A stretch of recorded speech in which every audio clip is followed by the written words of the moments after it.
কলকাতার স্কুলে mid day meal খাওয়াবে ইসকন, কথাটা কিন্তু পশ্চিমবঙ্গর কোনায় কোনায় পৌঁছে গিয়েছে। ইসকন কি?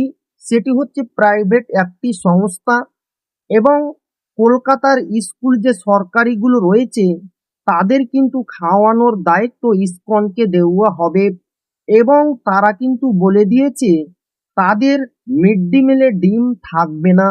তাহলে তাদের মিড ডে মিলে কি থাকবে আমরা কিন্তু জেনে যাব এই ভিডিওর মাধ্যমে। তো শুরু করা যাক তাদের মেনু। তাদের মেনুতে প্রথমে রয়েছে সোমবার ভাত এবং সোয়াবিন, মঙ্গলবার ভাত ডাল এবং আলু চোখা, বুধবার পোলাও এবং মটর পনির, বৃহস্পতিবার ভাত এবং কুমড়ো চানা, শুক্রবার ভাত এবং মক্সি ভেজিটেবল কাবুলি চানা, শনিবার খিচুড়ি এবং পাঁপড়।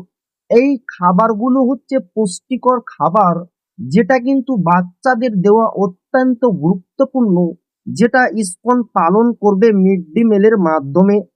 তো রাজ্য সরকারের যে উদ্যোগ সেটা কিন্তু গুরুত্বপূর্ণ এবং সেটি কিন্তু কলকাতার জন্য, গোটা পশ্চিমবঙ্গের জন্য এখনো পর্যন্ত এই সিদ্ধান্ত নেওয়া হয়নি। তো ভিডিওটি বেশি বেশি করে শেয়ার করবেন আর কমেন্টে জানাবেন আপনার মতামত।